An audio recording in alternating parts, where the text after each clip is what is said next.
Well, winter is coming, which means animals are preparing for the colder days ahead. Yes, here with more in today's Critters Uncaged from the Illinois Wildlife Medical Clinic. Dr. Sam Sander and Brianna Huff, Wildlife Medical Clinic Manager and Ambassador. Animal Petunia is hanging out with us. I am so glad Petunia came to visit us today at CI Living. She's my absolute favorite ambassador. I hear the sarcasm. I hear it. I am trying to pump myself up because Yes.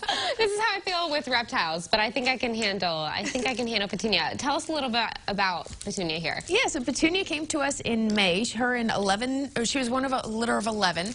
Her mom was hit by a car, and a finder from the community brought the babies to us. We were able to get the remaining 10 animals back out into the wild. Unfortunately, Petunia here, you might be able to see, only has one eye. She was born that way, but unfortunately it means that she wouldn't be able to survive very well in the wild.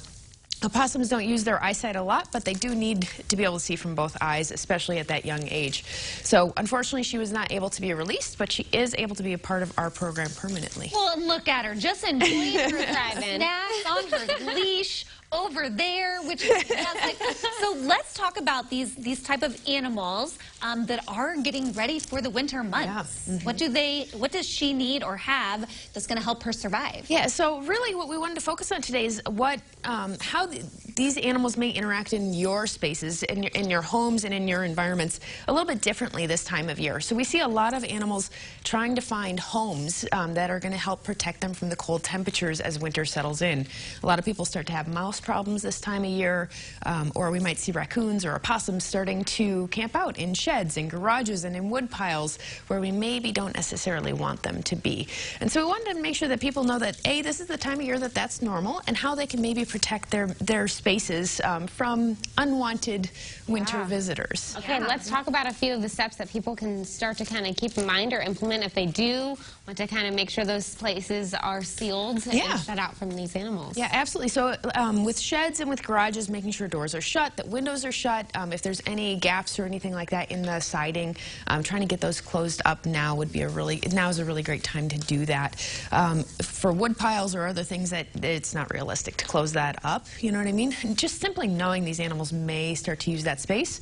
If you interact with them in the middle of December and it's as startling for you as it is for them, and so just to know, like, I think first step is prevention and knowing that they may be there, right?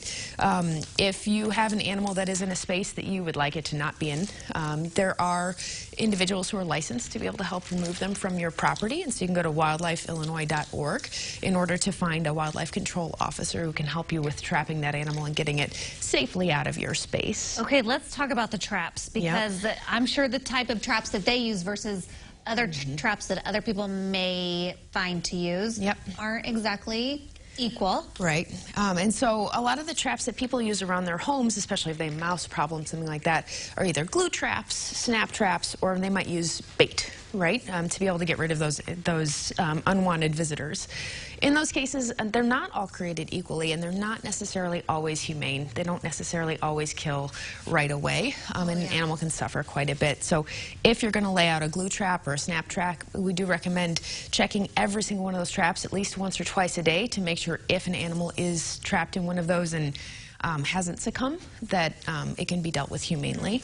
And then if you're using bait, certainly being aware that kids and your pets potentially could come into contact with that, so making sure that we're keeping them safe and there's no chance of anybody eating that bait that shouldn't. And that not all baits are created equal. Some of them do cause issues if a hawk or a dog or a cat were to eat the mouse afterward, and so being knowledgeable about what kinds of baits you're using and what those potential effects are. Didn't think about that. Brianna, you've done a lovely job keeping Petunia entertained with plenty of snacks, and we appreciate you both being here and sharing her and some fun facts there with us. I didn't even sweat. Such a good Maybe job. I'm making some improvement. I feel like I have some sympathy towards Petunia here. She's gone through a lot. Would you like to give her a peach? I would not. I do appreciate you offering. All right, we'll connect everyone to the Wildlife Medical Clinic at CILiving.tv.